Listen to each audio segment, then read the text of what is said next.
Welcome to ABP దేశం. సాధారణంగా మనం 2 వీలర్ కానీ 4 వీలర్ కానీ డస్ట్ పడితే క్లీన్ చేసుకుంటూ ఉంటాం, లేదంటే సర్వీసింగ్ సెంటర్కి ఇస్తుంటాం. కానీ హెల్మెట్కి పట్టిన డస్ట్ని తొలగించాలంటే ఏం చేస్తాం? కామన్గా అయితే క్లాత్తో తుడుచుకుంటాం. కానీ విశాఖలోని ఈ బుల్లే కాలేజ్ సమీపంలో ఉన్నటువంటి పెట్రోల్ బంక్లో ఫ్రెష్ స్పాట్స్ పేరిట ఒక ప్రత్యేక కియోస్కోని ఏర్పాటు చేశారు. ఇక్కడ వివిధ దశల్లో హెల్మెట్ క్లీనింగ్ చేసే విధంగా, అంటే హైజీనిక్గా దానిలో ఉండే బ్యాక్టీరియా పోయేలా సంబంధించి ఒక కియోస్కోని ఏర్పాటు చేశారు. దీన్ని నిర్వహిస్తుంది ఒక మహిళ, ఉమాసుందరి తన పేరు. తను సాఫ్ట్వేర్ ఇంజనీర్గా విధులు నిర్వహిస్తూ దీన్ని ఏర్పాటు చేశారు. దీన్ని ఎందుకు ఏర్పాటు చేయాలనే విషయాలను ఆమెతో మాట్లాడదాం. నమస్తే మేడం, అట్లా ఎందుకు ఈ ఐడియా వచ్చింది, ఏంటి దీని స్పెషాలిటీ? మన వైజాగ్ క్లైమేట్ కి మాయిస్ట్ అది ఎక్కువ అయ్యి షోర్ లో ఉంటాం కాబట్టి హెల్మెట్ అనేది బాగా హైజీన్ గా ఉండాలి అని నా అభిప్రాయము. నేను పర్సనల్ గా ఇది లేకపోవడం వల్ల చాలా ఇబ్బంది ఫేస్ అయ్యాను. షార్క్ ట్యాంక్ యూజువల్ గా నేను ఫాలో అవుతాను. దాంట్లోని వచ్చిన ఫ్రెష్ స్పాట్ చూసి నాకు okay this is something which we can explore అన్న టైప్ లో చూసి వాళ్ళని కనెక్ట్ అయితే దాని యొక్క అడ్వాంటేజెస్ డిసడ్వాంటేజెస్ అని తెలుసుకున్నాను. సో ఇక్కడ మనకి వైజాగ్ లో లేదు అన్నది కూడా గమనించాను. హైదరాబాద్ వాళ్ళ అక్కడ ఉన్న ప్లేసెస్ లో బాగా రన్ అవుతుంది. So I can't take this as an opportunity అని చెప్పేసి ఐ ఫిక్స్డ్ ఇట్. సో ఇదేమో వచ్చి బ్యాక్టీరియా ఫ్రీ చేస్తుంది, స్వెట్ డిజార్డర్ ఫ్రీ చేస్తుంది, డస్ట్ ని రిమూవ్ చేస్తుంది, ఇంకా లోపల ఉన్న ఫంగస్ ఇన్ఫెక్షన్స్ అటువంటివి ఏవైనా ఉన్నా కూడా దాన్ని క్లియర్ చేసే కెపాసిటీ ఉంటుంది. యూవీ రేస్ ప్రకారంగా దాన్ని డిస్ఇన్ఫెక్ట్ చేస్తుంది. ఇది 4 స్టేజెస్ గా తీసుకుంటాం. ఫస్ట్ మేము మాన్యువల్ గా లోషన్స్ వేసేసి ఇంటీరియర్ గా క్లియర్ చేసి అప్పుడు మషిన్ లో పెడతాము. అది 4 స్టేజెస్ గా క్లియర్ అప్ చేస్తుంది. ఫస్ట్ సక్షన్ త్రూ డస్ట్ అంతా బయట లోపల కూడా రిమూవ్ చేస్తుంది.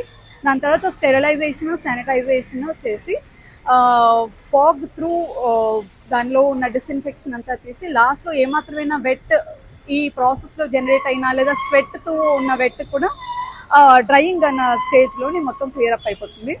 ఆ స్టేజ్ లో మన ఆర్డర్ కూడా ఇస్తాము. మేము మింట్ ఫ్లేవర్ ప్రెసెంట్ టెస్ట్ చేస్తున్నాము. సో అది అరౌండ్ మీకు 3 to 5 days దాకా ఉండొచ్చు. ఈ ప్రాసెస్ అంతా జరగడానికి ఎంత టైం పడుతుంది? అరౌండ్ 5 minutes పడుతుందండి. మాన్యువల్ ప్రాసెస్ ఒక 2 minutes. సో యాజ్ ఇన్ మీరు చూస్తున్నారు కస్టమర్స్ వెయిట్ చేస్తున్నారు కాబట్టి ఒక హెల్మెట్ శానిటైజ్ అయ్యే టైంలో మేము మాన్యువల్ గా క్లియర్ చేసి నెక్స్ట్ దానికి రెడీ చేసేస్తున్నాము. So by the time the first phase cleared, second goes in. So ఆ విధంగా చూసుకుంటే 5 minutes లో మీకు పోతే ఇన్ అండ్ అవుట్ అయిపోతుంది. ఒక సాఫ్ట్వేర్ ఉద్యోగిగా మీరు విధులు నిర్వహిస్తూ మరో పక్క కియోస్కోని రన్ చేస్తున్నారు. అసలు ఇలాంటిది సక్సెస్ అవుతుందని మీరు ఎక్స్పెక్ట్ చేశారు? యా, డెఫినెట్ గా అవుతుందండి. దిస్ ఇస్ జస్ట్ బీన్ ఆ 3rd day నాది. ఇప్పుడే నాకు చాలా మంది కస్టమర్స్ వెయిటింగ్. నేను చేయలేక స్టాప్ చేయాల్సి వస్తుంది. So nowadays even post Covid అందరూ హెల్త్ అండ్ హైజీన్ మీద కాన్సన్ట్రేట్ చేస్తున్నారు. సో డెఫినెట్ గా ఇది రన్ అయితే అవుతుంది.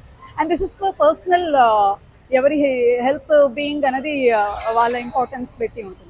ఎందుకంటే అందరూ బైక్ కానీ కార్ కానీ పైన క్లీన్ చేస్తారు, కానీ హెల్మెట్ అనేది చాలా డేంజర్. ఎందుకంటే హెల్మెట్ లో ఉన్న డస్ట్ వల్ల హెయిర్ ఫాల్ అవుతుంది, నర్వ్స్ డిసీజ్, చాలా కంప్లైంట్స్ వస్తుంటాయి. సో ఇవన్నీ కూడా కొంచెం హైజీన్ చాలా మటుకు క్లియర్ అప్ అవుతుందండి. మీకు డాండ్రఫ్ అది క్లియర్ అవుతుంది. హెల్త్ నాట్ జస్ట్ హెయిర్ అనే కాదు, మీకు పక్కన పింపుల్స్ అట్లాగా కూడా ర్యాషెస్ లాగా వచ్చేస్తాయి. అండ్ స్మెల్ అది మీకు వస్తుంది. సో అవేవి లేకుండా మీకు ఉంటుంది. I would suggest once in 2 weeks అయితే డెఫినెట్ గా ఇది ఉండాలి. సో ఈ మిషన్ కాస్ట్ ఎంత పడుతుంది? మీరు కస్టమర్ దగ్గర ఎంత చార్జ్ చేస్తారు? నేను అరౌండ్ 89 చార్జ్ చేస్తున్నానండి ఫర్ ఇది. This has been a launching offer కాబట్టి గోయింగ్ ఫార్వర్డ్ అది 99 ఇంకా 110 కూడా కావచ్చు. అదర్ ప్లేసెస్ లో మేము లోషన్స్ వేసి క్లియర్ చేసే పద్ధతి ప్రకారంగా వాళ్ళు 130 కూడా చార్జ్ చేస్తున్నారు. బికాస్ ఆ లోషన్స్ ఏదైతే యూస్ చేస్తామో అది చాలా ఎక్స్పెన్సివ్. నేను బ్రేక్ ఈవెన్ కి వచ్చి కొంచెం వర్కౌట్ చేసుకునేటప్పటికి 89 కి అవుతుందని నేను అనుకుంటున్నా. But considering the rent, GST, నా పాడ్ కాస్ట్ ఇవన్నీ చూసుకుంటే I don't think I can meet it for 89. Going forward 99 or 100 maybe 110 అలా చేయొచ్చు. How is the response? Super గా ఉందండి. పబ్లిక్ దే ఆర్ రియలీ, అదే చెప్పినా కదా, పోస్ట్ కోవిడ్ మనం అందరం కదా హెల్త్ అండ్ హైజీన్ మీద చాలా కాన్సన్ట్రేట్ చేస్తున్నాము. మీరు చూడొచ్చు క్రౌడ్ ఎంతలా వెయిట్ చేస్తున్నారో. నేను ఇంకా వద్దు, నాకు అయిపోయింది లంచ్ బ్రేక్ అన్నా కూడా దే ఆర్ కీన్ గా ఒక్కటి తీసుకోండి అంటున్నారు. So I'm happy with the response for now. మనం చూస్తుంటే మన వెనక కూడా చాలా మంది లైన్ కట్టారు. ఎందుకంటే ఇప్పుడు అందరూ మేడం చెప్పినట్లుగా హైజీన్ పైన ఎక్కువగా దృష్టి పెట్టారు. ఎందుకంటే పోస్ట్ కోవిడ్ తర్వాత ఎటువంటి దానికి కూడా ఆస్కారం ఇవ్వడం, ఎందుకంటే ఆరోగ్యంపై ప్రత్యేక శ్రద్ధ దృష్టి పెట్టారు. సో ఈ నేపథ్యంలో అనుకోకుండానే హెల్మెట్ కి మనకు తెలియకుండానే చాలా బ్యాక్టీరియా అనేది పేరుకుపోయి ఉంటుంది.